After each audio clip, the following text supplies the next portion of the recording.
سلام دوستان، به تکنورد خوش اومدید. همونطور که قبلا تو ویدیوهای قبلی بهتون گفتم، امروز میخوایم جما 4 رو بررسی کنیم به صورت آفلاین و توی 3 وزن مختلف. وقتتون رو نمیگیرم، بریم و سایت اولاما رو یه چک بکنیم و با وزنهای جما آشنا بشیم. همونطور که میدونین جما آخرین مدل آفلاینی هست که گوگل معرفی کرد. اینجا اگر دقت کنین همه وزنهاش رو داره. با این MLX رو کاری نداریم، برای اپل. اینجا میمونه جما 4 لیتست که 9 گیگه با کانتکست 128 که در واقع همون جما 4 E4B یا E4B هست. بچه ها E4B، E2B این دوتا ورژن های سبکشن که برای گوشی های موبایل ارائه شدن که کاربرای موبایل هم بتونن ازشون استفاده کنن،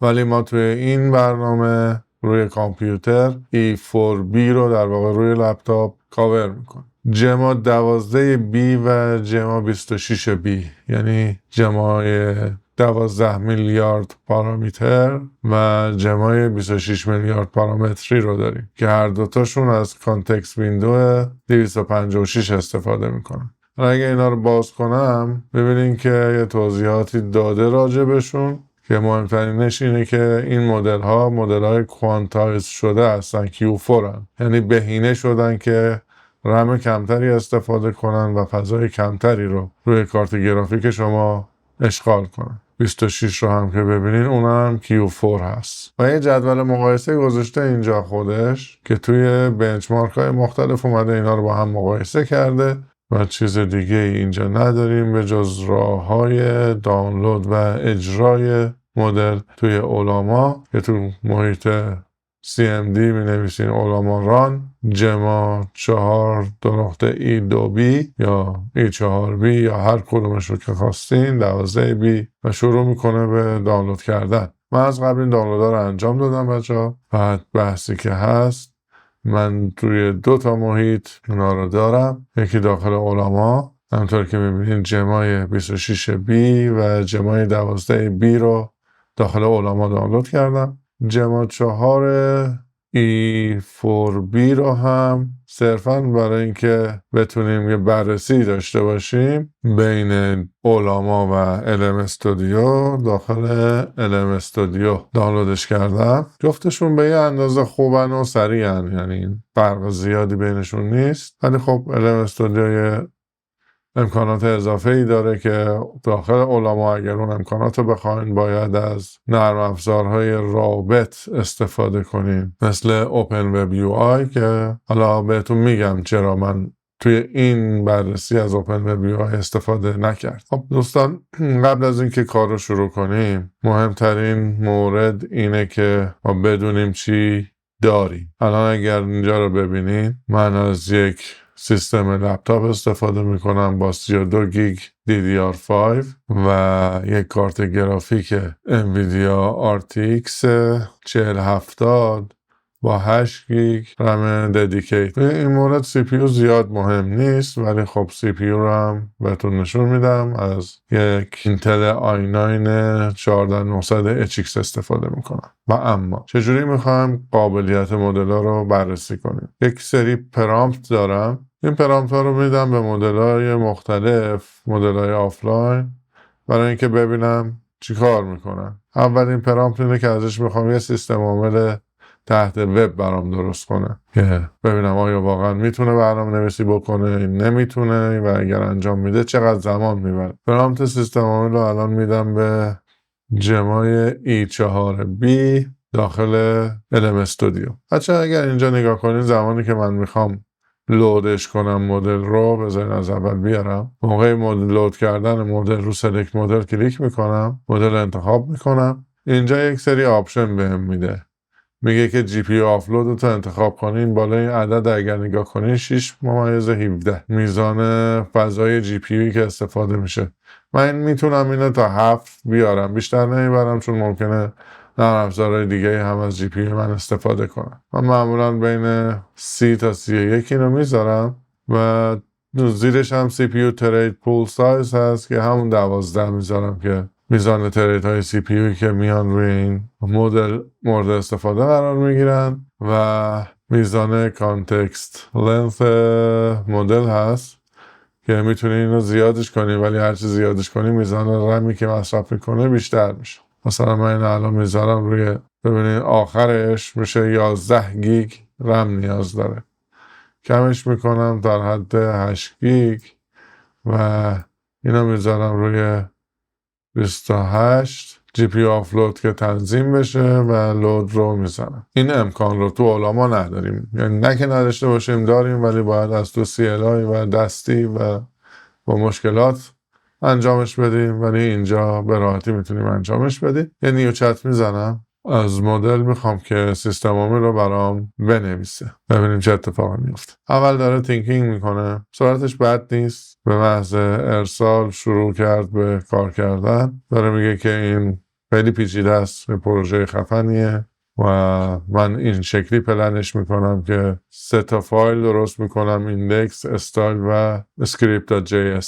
شروع کرد به نوشتن کد. از اونجایی که این کار طول میکشه من ویدیو رو پاز میکنم، زمانی که کارش تموم شد دوباره پلی میکنم و بهتون میگم که چقدر طول کشید. خب بچه‌ها 2 تا از فایل ها رو ساخت و الان داره فایل سوم، فایل جاوا اسکریپت رو میسازه. تا الان حدودا 3 دقیقه طول کشیده.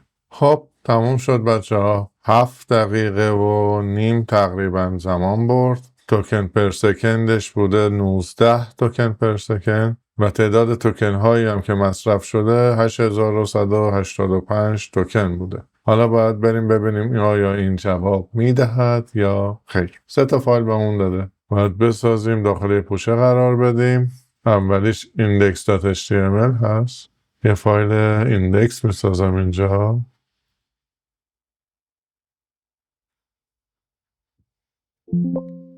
داخل ایندکس اوپنش میکنیم با ویژوال استودیو کد.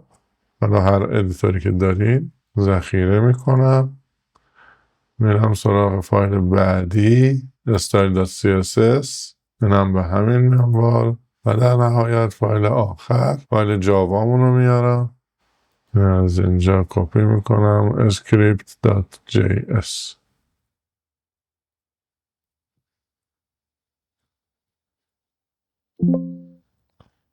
ذخیره کن، بریم ببینیم آیا اجرا میشه یا نه. احتمالا نه، خب برای ضایع کردن منم شاید اجرا بشه. بله طبق معمول اجرا نشد. معمولا توی اولین ترای اجرا نمیشن. ببینیم ارورش چیه، اینسپکت میکنیم، بریم داخل کانسول. بله یه سری ارور داده، این ارور رو براش کپی میکنم و بهش میگم که این ارور رو داشتی، برو و این ارور رو درست کن و ببینیم چی میشه. داره بررسی میکنه که چرا به ارور خورده. خب میگم من بررسی کردم و یک تعدادی ارور ها مربوط به فایل script.js هم بود که میرم درستشون میکنم و یه تعدادی از ارور ها هم برای آیکون بود، آیکون های SVG که داخل ایندکس بوده و از اونجا که نمیتونه آیکون تولید کنه اون سیستم رو تغییر میده که نیازی به آیکون نباشه و با CSS کارو جلو ببره. الان داره HTML رو میسازه. دوستان فرق مدل‌های کوچیک و بزرگ توی همینه. مدل‌های کوچیک قابلیت‌هاشون رو نمیدونن و بعضی جای اشتباهی این شکلی انجام میدن. نمیدونه که نمیتونه آیکون بسازه ولی آدرس میده به آیکون بیرونی، باید آیکونی باشه ولی نیست. بچه حالا تا این دوباره فایلش رو مینویسه یه نگاه بندازیم مصرف رو ببینیم. مصرف از وقتی اجرا شده از 32 گیگ رم، من قبلا 20 گیگ خالی داشتم، الان 10 گیگ خالی دارم. تو جی پی هم که میام از 8 گیگ 5.4 گیگش رو مصرف کرده و حدودا بین 50 تا 70% جی پی مشغول هست. خب کارش تموم شد و داره میگه که چه کارهایی انجام داده که باعث شده مشکل حل شه. باید رفتید که آیا واقعا حل شده یا نه و میگه که بهتره که از سرور لوکال استفاده کنید. بریم ببینیم که چه اتفاقی میفته. نهایتا اگر نیاز شد سرور استفاده میکنید. بعد هم در نظر بگیرید که این 5 دقیقه زمان برد تا این اصلاحات رو انجام بده. جاوا اسکریپت شما مجدد ادیت میکنم. ذخیره شد.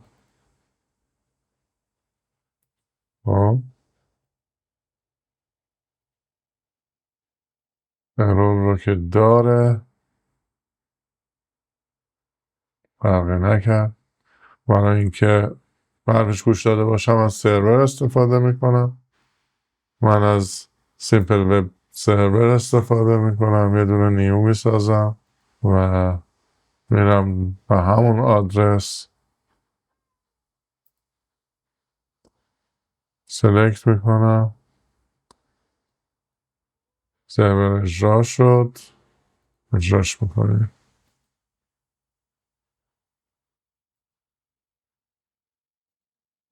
کماکان اون ارور رو داره. حالا این که مال فیوایکون مهم نیست. یا فیوایکون بهش میدیم مشکل حل میشه. ارور فیوایکون رفت. این ارور مونده. اینو بهش میدم ببینم میتونه مشکل رو برطرف کنه یا خیر. خودش هم میگه که این یک سینتکس ارور هست. یه ارور تایپیه. خب دوستان دوباره داره از اول مینویسه فایل رو و این اتفاق تو مدل های کوچیک زیاد میفته که اشتباه میکنن و متاسفانه بعضی وقتا هر چقدر هم سعی میکنن نمیتونن اون ایراد رو برطرف کنن. کارش تموم شد.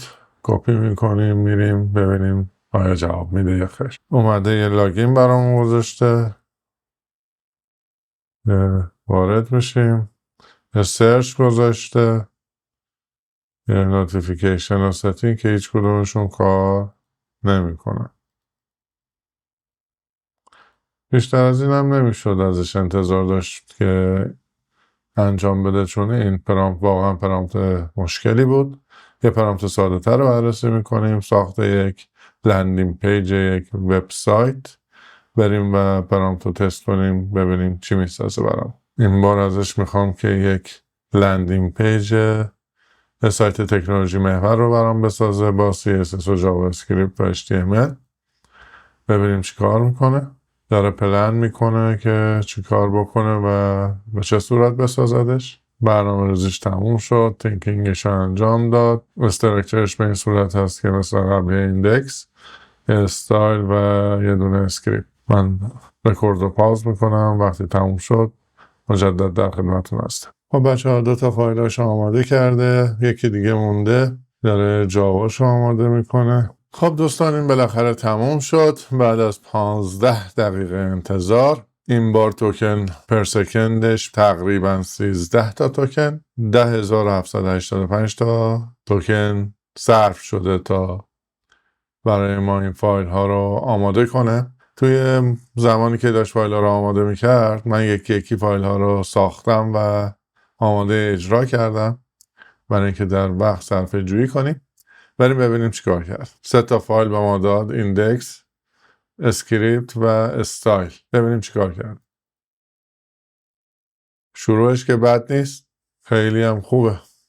دمو، پرایسینگ، فیچرز و با جاوا یک بنر متحرکی که داره 360 میچرخه برامون درست کرده.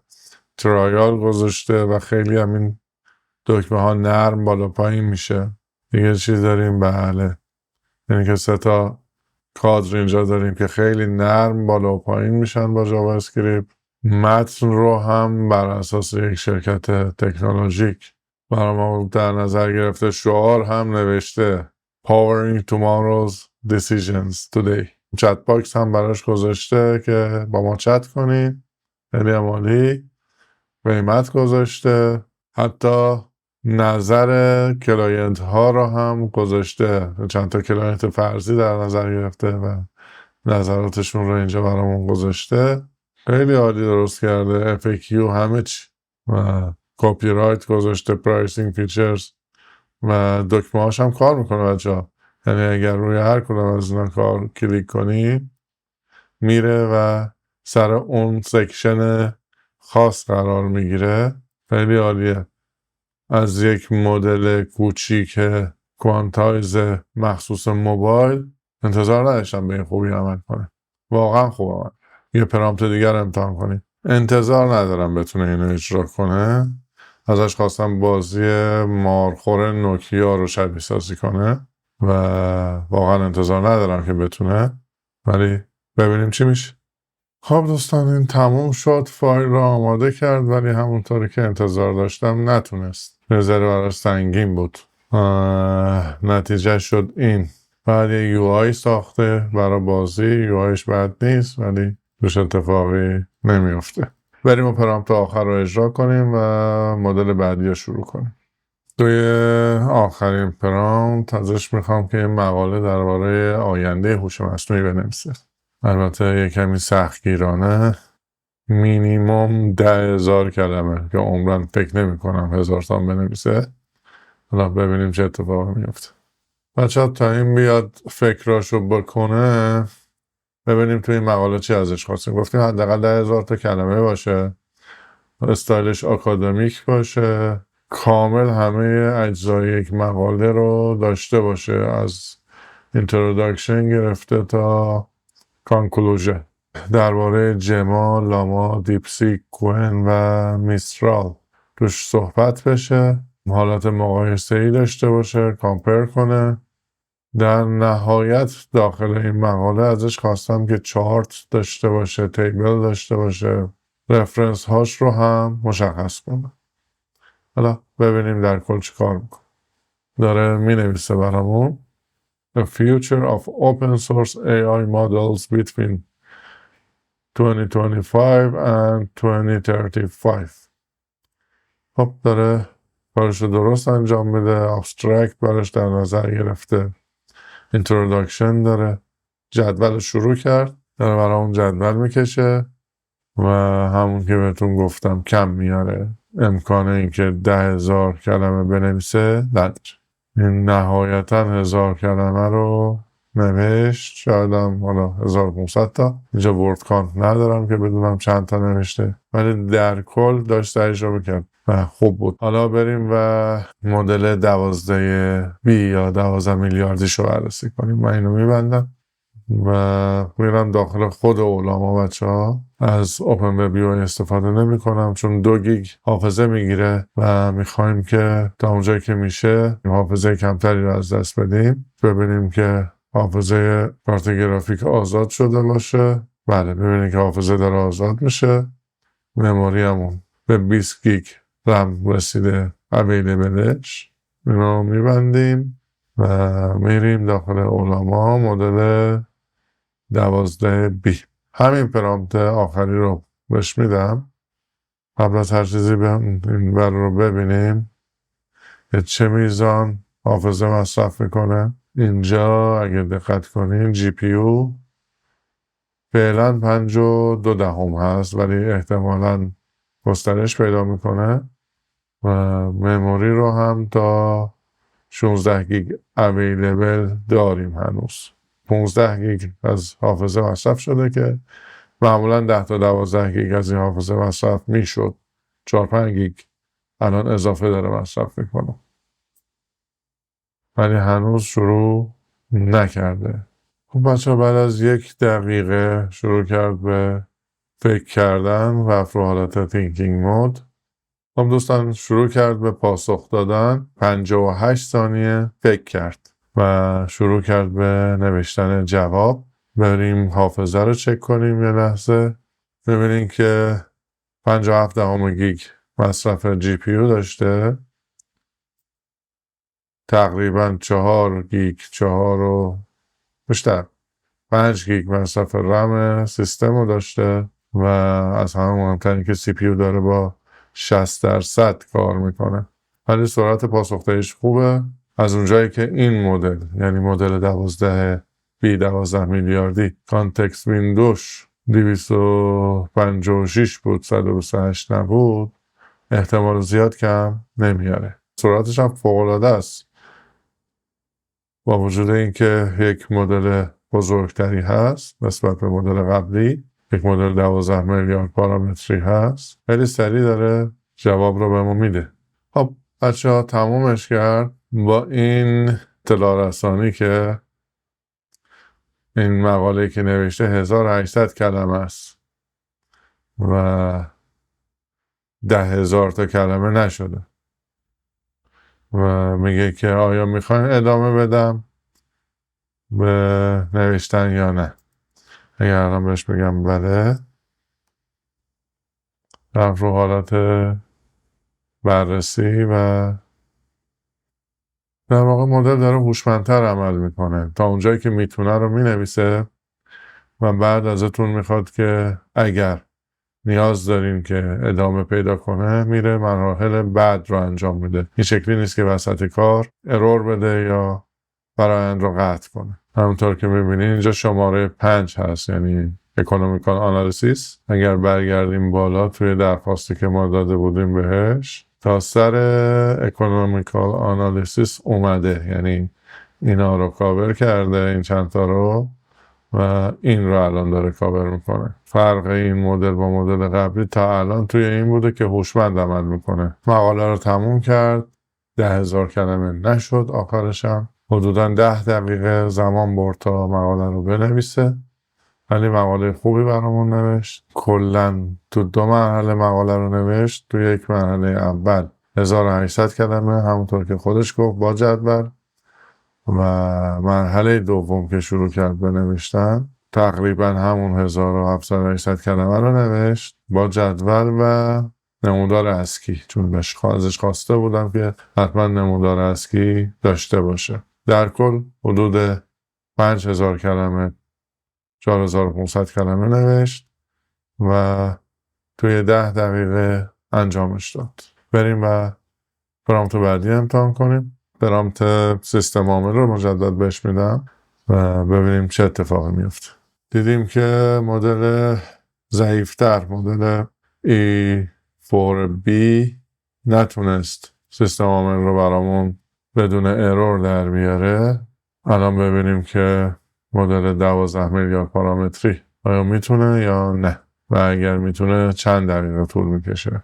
البته نباید زیاد امیدی داشته باشیم که چیزی به اسم سیستم عامل درست کنه، ولی در کل یک شبیه ساز خیلی جزئی هم که ازش بهمون بده که کار کنه، در حد اینکه یه دونه پینت داشته باشه و یه دونه تکست ادیتور کفایت. خب دوستان، این 86 ثانیه فکر کرد، پلنش رو ریخت. 5 تا فایل داره برامون درست میکنه: index, style, core.js, filesystem.js و apps.js. ایندکسش رو ساخته، استایل رو داره میسازه که حافظه کم آورد. خب وقتی بهش گفتم که چی شد، میگه که درخواست بزرگه و عذرخواهی کرد و الان مجدد داره فایل ها رو میسازه، ولی باز کم میاره. پس ما باید این درخواست رو یک کمی مودریتش کنیم. ظاهراً برای ژمای 12 هم این پرامپت کمی با سیستم من در واقع روی 8 گیگ ویرم سخت بود. پرامپت رو ساده تر کردم تا ببینم نتیجهش چی میشه. خب این بار 56 ثانیه فکر کرد و به این نتیجه رسید که همه فایل ها رو داخل یک فایل قرار بده، یک فایل HTML که همه نیازها داخل همون فایل قرار بگیره و اینطوری امتحان کردنش هم راحت تره. ببینیم آیا میتونه تمومش کنه یا خیر. خب بالاخره موفق شد که فایل رو به صورت کامل بهمون بده. بریم ببینیم که آیا اجرا می شود یا خیر. کدی که بهمون داده رو داخلش داخل می‌کنیم. انتظار زیادی نمیشه ازش داشت. یک کد 300 خطیه. اجراش میکنم و بله بوم، یک عدد سیستم عامل تحت وب برامون ساخته به اسم بنوس. تا حالا هیچ کدومشون کلیک راست ندادن بهم. این مدل هایی که می ساختن این هم کلیک راست نداد. ولی ساعت رو داره که درست هست. بیشتر میشه بگی یه صفحه وبه. ترمینال گفته که برای اینکه بفهمید چه شکلی کار میکنه بنویسیم help رو مینویسیم. یه سری دستورات برامون گذاشته. خب ما دستور date رو مینویسیم. تاریخ امروز رو داد. ایران استاندارد تایم. اینم جالب بود. who am I جوابی نداد. LS Document Picture System آدرس ها رو میده. کلیر رو بنویسیم تمام پاک میکنه. ایوه ترمینالش که کار میکنه. پینتش نقاشی میکشه. خوبه. سایز هم داره. ولی یادش رفته پاک کن بذاره. باید ببندی تا پاک کنه. و نوتپد هم داره. سیو نذاشته براش. مثلا هنوز کجا ذخیره بشه اگر هم داشته باشه به حالت نوتپد معمولی. ولی خب باز حداقل یه چیزی درست کرد. خوبه. بریم و ازش بخوایم اون لندینگ پیجمون رو بسازه. این بار پرامپت لندینگ پیج رو بهش میدم. شروع کرد به برنامه ریزی. خب دوستان 40 ثانیه بک کرد و برنامهش رو ریخت. در نهایت توی 3 تا فایل بهمون میده. ایندکس، استایل و جاوا اسکریپت. خب ایندکس رو ساخت. الان داره استایل رو میسازه. خب بچه ها استایل هم ساخت. ایندکس 180 خط شد. استایل 253 خط و الان داره جاوا رو میسازه. داره جاوا رو میسازه. جاوا هم که تموم بشه دیگه میریم برای اجرا کردنش. خب دوستان جاواش هم آماده شد. این هم حدودا 10 دقیقه طول کشید تا هر 3 تا فایلش رو بسازه. جاواش رو من اینجا اد کنم و ببینیم که چی ساخته. اجراش میکنم.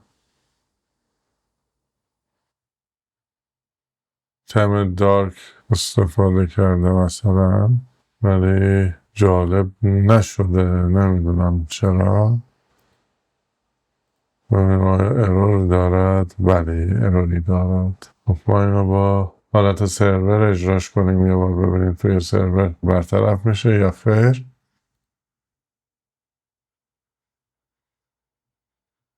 خیر.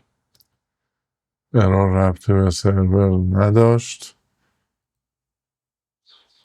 ارور جاوا داره. سینتکس جاوا داره که درست عمل نمیکنه. ما بهش میگیم که ارور سینتکس جاوا داری. برو و برطرفش کن.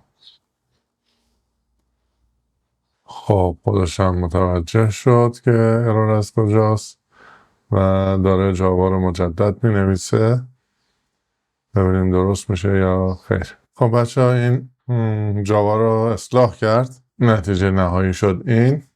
الان منو هامون در واقع این باکس هایی که اینجا هست سنسیتیو شدن و به نرمی حرکت میکنن. یک توضیح راجع به اون سایت داده اینجا بهمون.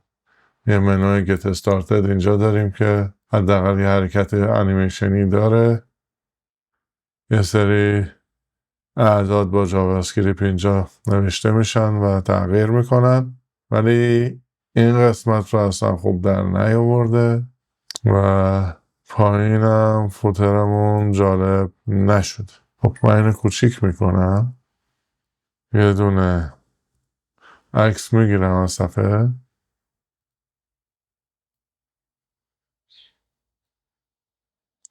از اونجایی که این مدل میتونه تصویر رو تحلیل کنه همین عکس رو بهش میدم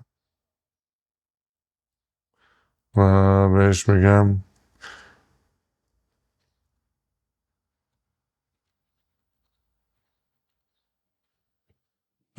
که این چیزیه که تو برام ساختی اصلا خوب نیست و خوشم نیامد.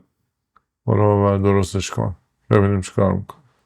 بعد از 55 ثانیه فکر کردن و مجددا برنامه ریزی کردن داره از ابتدا کد رو می نویسه. ثبت میکنم ببینم چی میشه. نتیجهش رو بهتون اطلاع میدم. خب بچه ها HTML ساخت. الان CSS ساخت.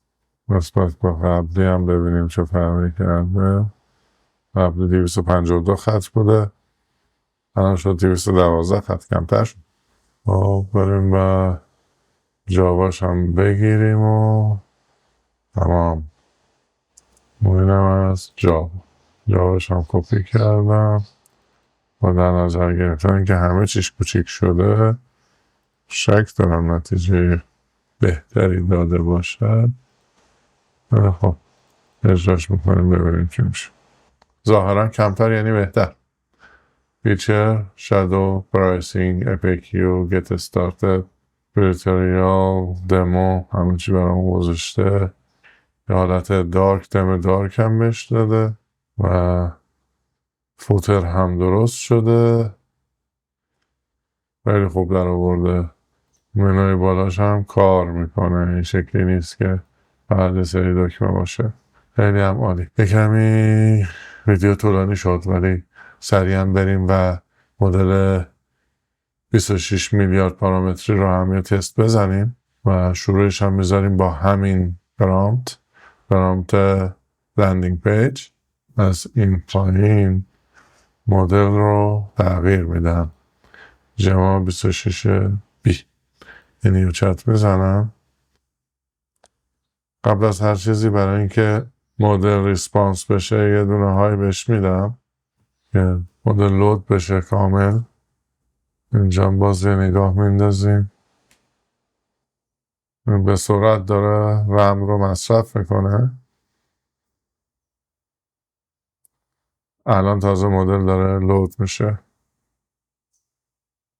میزنه رم واقعی اینه. توی جی پی یو هم 5 گیگ بیشتر مصرف جی پی یو نداشت چون میتونه ایجنت های مختلف رو به صورت انتخابی توی حافظه کارت گرافیک لود کنه و همه مدل رو یک جا توی حافظه کارت گرافیک لود نمیکنه. خب مدل ریسپانس شد. پرامپت رو بهش میدم. داره بررسی میکنه. خیلی سریعتر بررسی کرد. توی 30 ثانیه بررسی کرد و داره فایل رو مینویسه. یه فایل HTML5 هست. سرعتش با وجود اینکه مدل 26 میلیاردی هست خیلی سریعتر از دوتا مدل قبلی داره کد مینویسه و میزان تفکرش هم به مراتب کمتر بود. مدل قبلی تا 80 ثانیه هم رفتن ولی این توی 30 ثانیه تفکر کار رو تموم کرد. بازم معلوم نیست کدوم بهترین ریزالت رو میدن. تا حالا به طرز عجیبی مدل کوچیکترین مدلمون بهترین ریزالت رو توی لندینگ پیج بهمون داده. من طراحی اونو بیشتر دوست داشتم. حالا ببینیم طراحی مدل 26 میلیاردی چه شکلی خواهد بود. اون فایل ایندکس رو آماده کرد. 226 خط شد. من اینو آوردم این بر ذخیره کردم. این فایل ایندکس هست. داره CSS رو می نویسه. CSS هم آماده کرده. CSS نه هنوز CSS تموم نشده. کماکان داره می نویستش. تا حالا از هر دو مدل قبلی سریعتر بوده ولی باید دید که نتیجه نهایی چی میشه. خب CSS هم نوشت و CSS مفصلی هم نوشت. این هم نزدیک 300 خط شده و جاوا جاوا ببینیم جاوا رو چیکار میکنه. جاوا رو با سرعت هرچه تمامتر داره می نویسه. فوق‌العاده سرعتش بالاست ولی موفق نشد جاوا رو تموم کنه. باید بهش بگم که جاوا رو مجدد بنویس. الان داره مجددا فایل جاوا رو می نویسه. بچه اگر وسط کار گیر کرد و هرچی بهش گفتین گوش نداد یعنی میره تینکینگ میکنه و خروجی بهتون نمیده و یه چت جدید باز کنین. همون فایل تو چت جدید بهش بدین و ازش بخواین که اون فایل رو براتون تکمیل کنه چون توی اون چت قبلی کانتکست ویندو میزان توکنش رو مصرف کرده پر شده و دیگه جا نداره که بخواد ادامه بده. خب میگه که انجام شد. بریم و ببینیم که چه اتفاقی افتاد. خب ببینیم که آیا اجرا می شود یا خیر. بله اجرا شد. کاری که کرده خیلی جالبه. با Tree.js یک سری پارتیکل این پشت برام گذاشته که متحرک هستن و یک نمای خیلی جذابی به وبسایت دادن. باکساش هم که خیلی عالیه، خیلی عالی. از هر دوتای قبلی بهتر کار رو در آورد. پس نتیجه میگیریم که تا حالا مدل 26 میلیارد پارامتری از هر دو مدل قبلی بهتر بود توی این مورد. بریم و یه پرامپت دیگر امتحان کنیم. خب بچه ها، پرامپت مقاله رو بهش میدم. همون 10,000 خطی است که احتمال زیاد اینم 4-5,000 خط بیشتر، 4-5,000 کلمه در واقع، ببخشید بیشتر نمی نویسه. اینم اول گفته که 10,000 تا خیلی زیاده. من سعی میکنم که براتون انجامش بدم. توی چند تا پارت وانش رو شروع کرد. تعداد اینترودکشنش خیلی زیاد شده. کانکلوژن شد پارت 10. الان داره مقدمه رو بنویسه.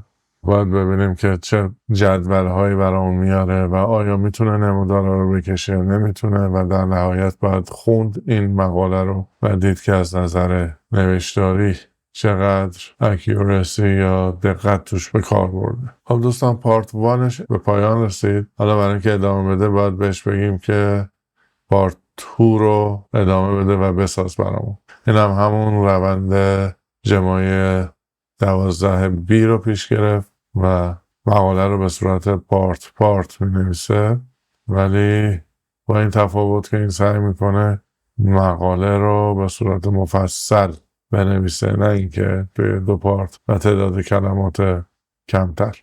و چیزی که خیلی برای من جذابه اینه که سرعت نوشتنش به مراتب بالاتر از مدل 12B یا حتی مدل E4 است که اول همه بررسیش کردیم.